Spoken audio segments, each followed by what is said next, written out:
O cromo é um metal lustroso e resistente à corrosão. Ele é obtido em quantidades industriais pela redução da cromita, FeCr2O4, na presença de coque em um forno a altas temperaturas, de acordo com a primeira reação. O metal cromo é importante na metalurgia porque é usado na fabricação do aço inoxidável e no processo de cromagem. O cromo, em contato com o oxigênio atmosférico, é oxidado e em sua superfície forma-se uma camada de óxido de cromo 3, de apenas alguns átomos de espessura, que é muito densa e compacta, impedindo que o gás oxigênio difunda para o interior do metal e continue a oxidá-lo. Íons com alta valência de metais de transição, como o Cr no íon de cromato, Cr2O72-, que tem estado de oxidação 6+, são fortes agentes oxidantes. Em especial, quando o íon de cromato é adicionado a uma solução de ácido sulfúrico concentrado, forma-se uma solução de limpeza muito eficaz, chamada de solução sulfocrômica, que é capaz de oxidar compostos orgânicos, de acordo com a segunda reação. O manganês é um metal cinzento que lembra o ferro. Ele é muito menos resistente à corrosão do que o cromo e, quando exposto ao ar atmosférico, forma-se uma fina camada marrom de óxido de manganês 4. O metal é raramente utilizado sozinho, mas é um componente principal na formação de ligas metálicas. É encontrado em ligas com ferro para aumentar a resistência, força e abrasão, e também forma ligas com alumínio que são utilizadas na confecção das latinhas de bebidas, pois permite a obtenção de uma parede metálica muito fina e ainda assim resistente. Industrialmente, o manganês é obtido através do mineral pirolusita, submetido ao contato com o alumínio reduzido através da reação termita, conforme mostrado na terceira reação. O ferro é o elemento mais abundante do nosso planeta e é encontrado em grandes quantidades no núcleo da Terra.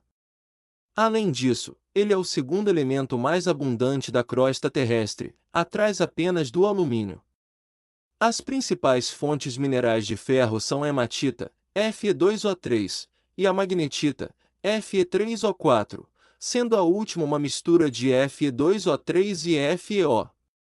O metal reduzido é bastante reativo e se corrói quando exposto ao ar úmido. Ele reage com ácidos para a produção de gás hidrogênio e formação de sais de ferro 2+. O ferro metálico é produzido industrialmente através da redução do seu óxido, principalmente com o CO, em uma reação que ocorre a altas temperaturas, conforme descrito na primeira equação química. Da mesma forma que íons muito carregados, em contato com a água, o cátion ferro prontamente enfraquece a ligação OH devido ao seu efeito polarizante, formando aqua-hidroxicomplexos, conforme a segunda equação química.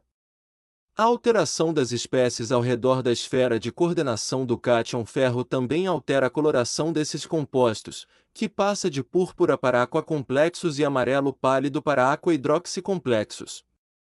O ferro é importante em processos biológicos, como no transporte de oxigênio via hemoglobina. Um ser humano saudável possui cerca de 3 gramas de ferro em sua composição. Perdemos diariamente 1 miligrama através do suor, fezes e cabelo. Em mulheres, há uma perda adicional de 20 miligramas de ferro durante a menstruação. A deficiência de ferro causa uma redução no transporte de oxigênio para o cérebro e os músculos, e um primeiro sintoma dessa deficiência é o cansaço crônico causado pela anemia. O ferro está presente em uma numerosa quantidade de misturas sólidas formadas pelo resfriamento de dois ou mais diferentes metais fundidos, onde o ferro normalmente é o componente que está em maior quantidade. Dependendo do tamanho do átomo metálico a ser adicionado ao ferro, pode-se formar uma liga substitucional, ou de substituição, onde o outro metal ocupa uma mesma posição no sólido que seria ocupada por um átomo de ferro, ou uma liga intersticial, onde o outro átomo metálico, por ser muito menor que o ferro, se encontra nas vacâncias entre os átomos.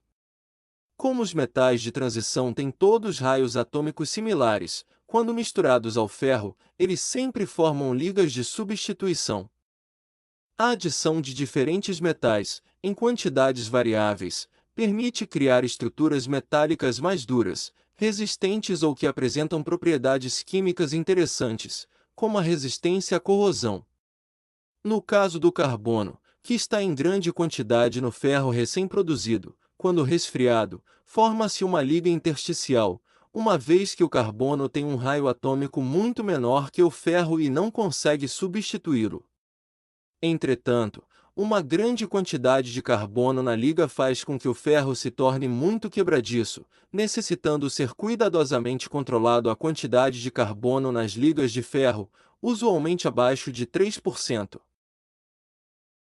O níquel também é usado em ligas metálicas e estima-se que cerca de 70% de todo o suprimento de níquel venha dos minérios de sulfeto de ferro e de níquel trazidos à superfície há quase 2 bilhões de anos atrás pelo impacto de um enorme meteoro em uma província do Canadá. Para transformar o sulfeto em óxido, o minério sofre um processo de destilação, onde é combinado com uma atmosfera rica em oxigênio e é aquecido para formar o óxido de níquel 2.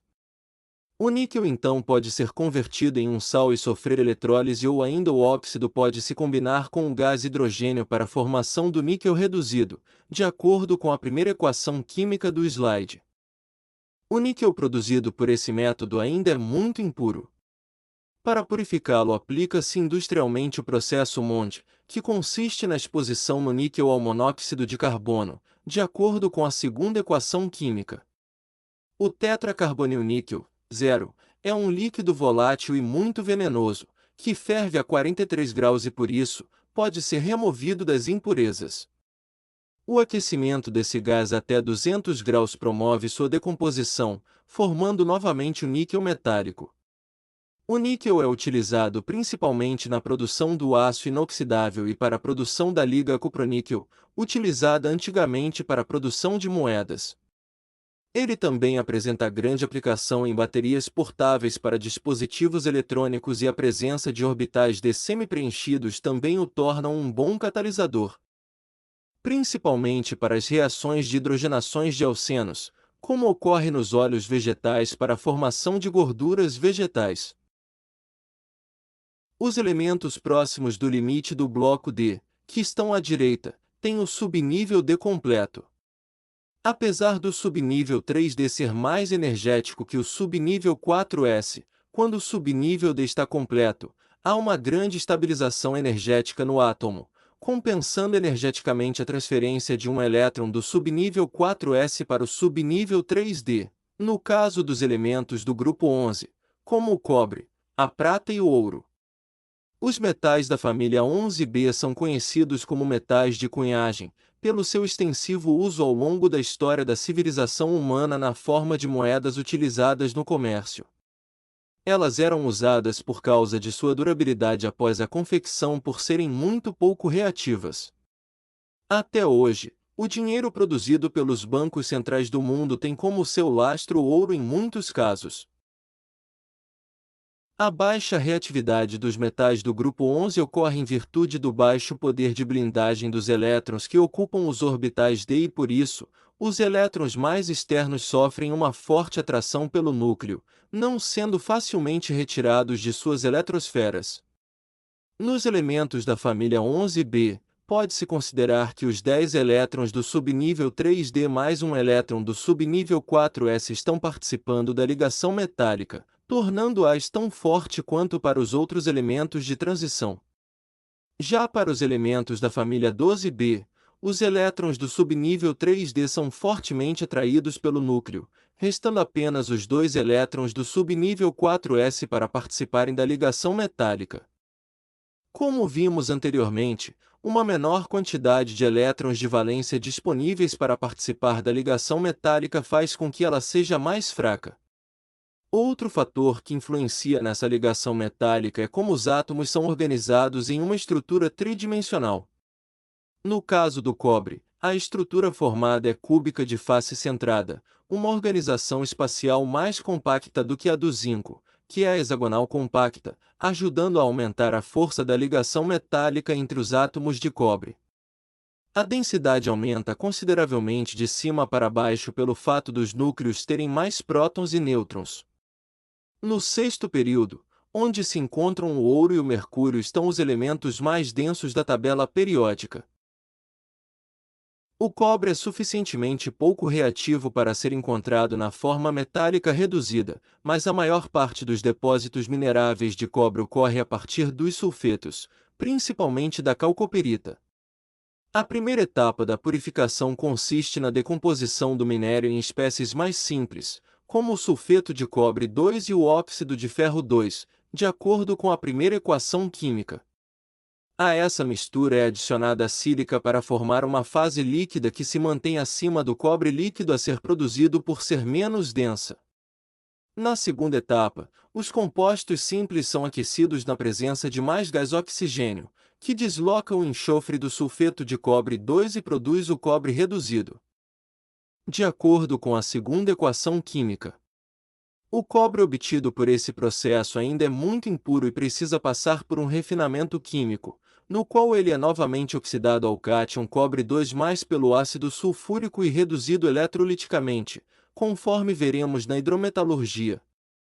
O cobre é um elemento essencial para o metabolismo de alguns animais. Nos artrópodes, como o polvo, ele serve como transportador de oxigênio através do sangue, o mesmo papel empenhado pelo cátion ferro nos mamíferos. Como resultado, o sangue desses animais é azul, e não vermelho. O ouro é tão inerte que ele é normalmente encontrado na natureza na forma de pequenas pepitas do metal reduzido. O ouro puro é classificado como ouro 24 quilates. Quando misturado a outros metais, como o cobre e a prata, forma ligas com cores e durezas diferentes, classificados de acordo com a proporção de ouro que tem. O ouro 18 quilates possui 18 de 24 partes de ouro e 6 de 24 partes de outros metais, comumente prata ou cobre. O ouro é tão inerte que não reage mesmo em contato com solução de ácido nítrico concentrado, uma vez que os potenciais de redução do ouro são maiores que os potenciais de redução do par nitrato NO, conforme mostrado nas três últimas equações químicas do slide. O ouro só reage com uma mistura de HCl e HNO3 concentrado chamado de água régia porque forma o complexo tetracloroaurato, AuCl4-, que captura os cátions outro 3+ assim que são formados, deslocando o sentido de reação para a formação dos produtos. O ouro não é um metal essencial e é relativamente raro na crosta terrestre, ocorrendo de forma mais extensiva em depósitos localizados na América do Norte, Sibéria e África do Sul. O zinco é encontrado principalmente na forma de um sulfeto, o ZNS, conhecido como esfarelita, frequentemente em associação com minérios de chumbo.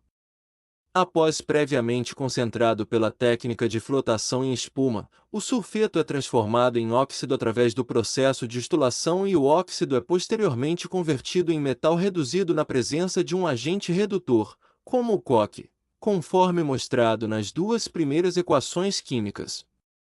O zinco é utilizado principalmente em revestimentos de superfícies de ferro, em um processo conhecido como galvanização.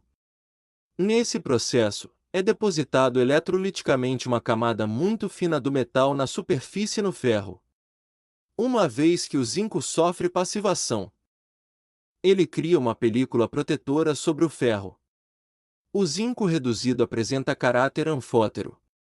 Na presença de bases, ele promove a formação do ânion tetrahidroxizincato e gás hidrogênio, de acordo com a terceira equação química.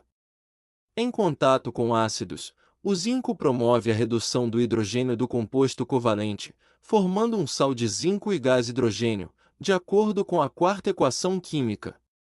O zinco é um elemento essencial à saúde humana.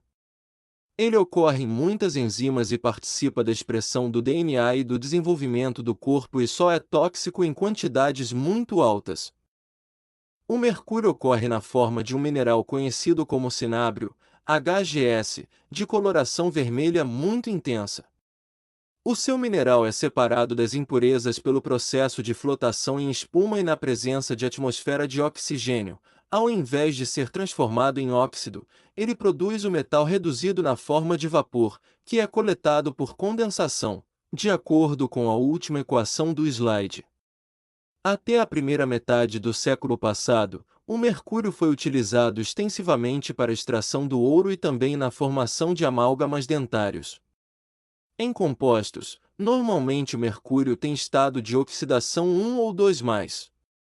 Seus compostos com número de oxidação 1+ são incomuns.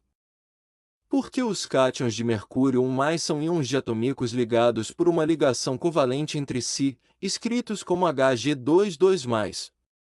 Os compostos de mercúrio são acentuadamente tóxicos, principalmente os orgânicos, porque não apenas se acumulam no organismo, mas causam alterações no conteúdo celular.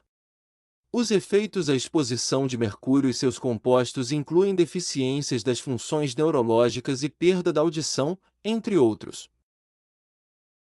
Nesse capítulo serão discutidos alguns aspectos importantes sobre os elementos que compõem as duas últimas fileiras da tabela periódica. Eles estão separados do resto da tabela por possuírem elétrons preenchendo o subnível 4F na primeira linha, dando origem aos lantanoides, ou preenchendo o subnível 5F, dando origem aos actinoides, sendo cada série composta por 14 elementos químicos. A ocupação do subnível 4F com de 1 a 14 elétrons corresponde aos elementos que vão do cério ao lutécio no sexto período, enquanto a ocupação do subnível 5F, com a mesma quantidade de elétrons, abrange os elementos que vão do tório ao laurêncio no sétimo período. Para determinar a configuração eletrônica desses elementos, seguimos o princípio de Aufbau, que define a ordem de preenchimento dos orbitais de acordo com suas energias crescentes. Nos lantanoides, os elétrons são adicionados ao subnível 4F após o preenchimento completo de 2 elétrons no subnível 6S e de apenas 1 elétron no subnível 5D. A partir do cério, de número atômico 58, o subnível 4F começa a ser ocupado progressivamente até o lutécio, de número atômico 71, onde o subnível 4F se encontra completo com 14 elétrons. Nos actinoides, o processo é semelhante, porém ocorre no subnível 5F. Começando com o tório, de número atômico 90, os elétrons começam a ocupar o subnível 5F, prosseguindo até o laurêncio, de número atômico 103, onde o subnível 5F se completa. Assim, a configuração eletrônica dos lantanoides e actinoides reflete o preenchimento progressivo dos orbitais F, que são orbitais de maior complexidade e energia, e influenciam diretamente nas propriedades químicas e físicas desses elementos, como seus estados de oxidação e comportamento magnético. Entretanto, basta salientar que as terras raras possuem elétrons de valência do subnível S, D e F ao mesmo tempo na forma metálica. Embora inicialmente classificados como terras raras, essa não é mais a designação correta para esses elementos. O termo terras raras surgiu historicamente devido à dificuldade de se isolar esses elementos em sua forma pura. No entanto, com o avanço das técnicas de mineração e processamento, sabe-se hoje que eles não são tão escassos como se acreditava. Os óxidos desses elementos eram antigamente chamados de terras, o que também contribuiu para essa denominação. Os elementos conhecidos como lantanoides e actinoides, abreviados como Ln e An, são amplamente distribuídos na crosta terrestre, com exceção do promécio, que não possui isótopos estáveis e é extremamente raro na natureza.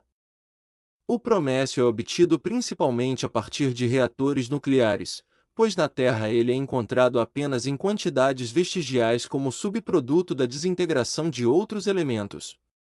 Apesar de o promécio ser um caso especial, outros lantanoides são encontrados com mais facilidade.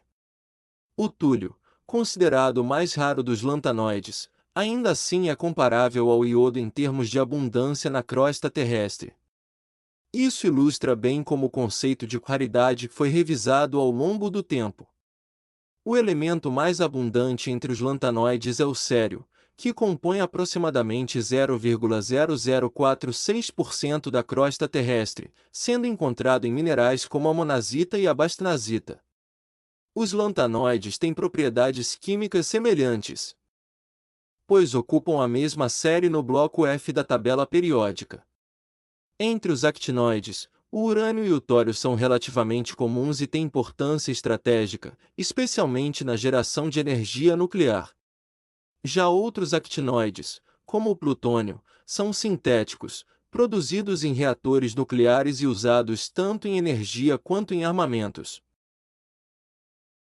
A fonte principal de lantanoides leves é a monazita, um fosfato de tório associado a um lantanoide. A monazita é um importante mineral encontrado em regiões montanhosas próximas ao litoral brasileiro, desde o norte fluminense até o sul da Bahia. As ondas do mar, ao colidir com superfícies rochosas que contêm esse mineral, são lentamente lixiviadas e trazidas até o solo das praias. Como resultado, toda essa porção litorânea apresenta uma radiação de fundo muito mais intensa do que a presente no restante do país, embora ainda esteja em limites aceitáveis. Há muitos relatos de pessoas que acabam por se sentirem bem em contato com essa radiação elevada. Isso é sentido de forma mais intensa na população mais idosa. Técnicas de aplicação de doses de radiação são aplicados em doentes terminais, onde há inúmeros relatos que a alta descarga de radiação por um curto período de tempo é capaz de trazer mais qualidade de vida a essas pessoas. Outro mineral que contém grandes quantidades de lantanoides mais pesados é o xenótimo, uma forma de fosfato que contém uma mistura de lantanoides, principalmente o ítrio. O estado de oxidação mais comum dos lantanoides é 3+. Isso ocorre porque ao perder 3 elétrons que ocupam orbitais mais energéticos, aqueles que ocupam os subníveis 6s e 5d, eles obtêm estabilização adicional por formarem íons pequenos e carregados, que acabam por interagir com grande força eletrostática com os ânions nos compostos que formam. Adicionalmente, não se conhecem muitos estados de oxidação diferentes de 3+, porque envolvem a presença do subnível F semi-preenchido, no caso do europeu 2+, ou a remoção de elétrons do subnível F, que não são facilmente retirados por se situarem em uma região bastante próxima a um núcleo, algo que só ocorre no caso do sério 4+. Por apresentarem estados de oxidação diferentes, esses elementos podem ser separados dos outros lantanoides por etapas químicas de oxirredução. Como os íons dessas famílias formam complexos mais ou menos facilmente dependendo de sua posição, sendo que lantanoides de menor número atômico se complexam mais facilmente, eles podem ser extraídos através da complexação desses íons em um processo chamado de extração líquido-líquido, no qual se usa uma solução aquosa dos íons misturados com um solvente orgânico. Nessa mistura, são adicionados diferentes agentes complexantes que, a formarem complexos preferenciais com alguns íons lantanoides, esses se tornam solúveis em fase orgânica, permitindo a sua separação da fase aquosa contendo os outros cátions. Por apresentarem na maioria dos casos o estado de oxidação 3+, a separação é normalmente um processo custoso e demorado. Depois do chumbo, número atômico 82, nenhum elemento possui isótopos estáveis, isto é, são todos radioativos, mais 2 actinoides, o tório e o urânio, com números atômicos 90 e 92, respectivamente, possuem isótopos que têm vida suficientemente longa para que quantidades significativas tenham persistido desde a sua formação antes mesmo da criação do Sistema Solar. Os isótopos mais estáveis desses dois elementos têm tempos de meia-vida de mais de 5 bilhões de anos. Os outros elementos após o urânio, conhecidos como elementos transurânicos, possuem tempos de meia-vida tão baixos que não existem naturalmente por muito tempo depois de formados. Alguns actinoides mais pesados, como o nobélio e o laurêncio, têm seus núcleos tão massivos e instáveis que apresentam tempos de meia-vida de 1 hora e de 3 minutos, respectivamente. O tório e o urânio, os principais actinoides, são encontrados em jazidas minerais de ocorrência natural, principalmente na forma da monazita e da torita, no caso do tório. Para o urânio, as principais fontes desse elemento são a uraninita e a pecblenda. Muitas das propriedades físicas dos actinoides são desconhecidas, uma vez que quantidades muito pequenas dos elementos artificiais foram isoladas por vez, além de apresentarem intensa radioatividade. O uso primário dos actinoides ocorre em aplicações nucleares. Seja na forma de reatores nucleares para geração de energia elétrica ou produção de radiofármacos aplicados na medicina moderna ou na produção de bombas nucleares. Na forma metálica isolada, os lantanoides apresentam poucas aplicações. Entretanto, quando combinado a outros metais, formam ligas com propriedades interessantes. Uma dessas ligas, composta pelos elementos samário e cobalto, sendo não mais do que 20% em massa de samário, possui propriedades magnéticas excepcionais, sendo utilizados na fabricação de ímãs superpotentes. Outra liga bastante comum de aplicação corriqueira são as ligas de ferro e cério. Quando atritadas, elas soltam faíscas, o que permite a sua utilização como gerador de faíscas em isqueiros e acendedores de chamas.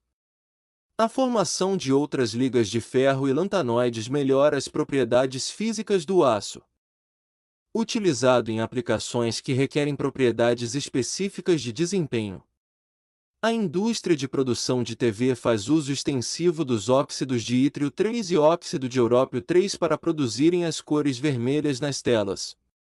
Outra aplicação dos lantanoides é na produção de marcadores óticos, que podem ser utilizados, por exemplo, na confecção de papel moeda para garantir a sua autenticidade. A presença de elétrons no subnível 4F faz com que durante o processo de excitação eletrônica e retorno dos elétrons aos orbitais iniciais, as energias liberadas e absorvidas tenham valores muito bem definidos. Logo, eles exibem picos tanto de absorção quanto de emissão de energia muito finos e estreitos. Muito diferentes de compostos orgânicos, que apresentam bandas de absorção e emissão extremamente largas em virtude da presença de diferentes grupos cromóforos nesses compostos.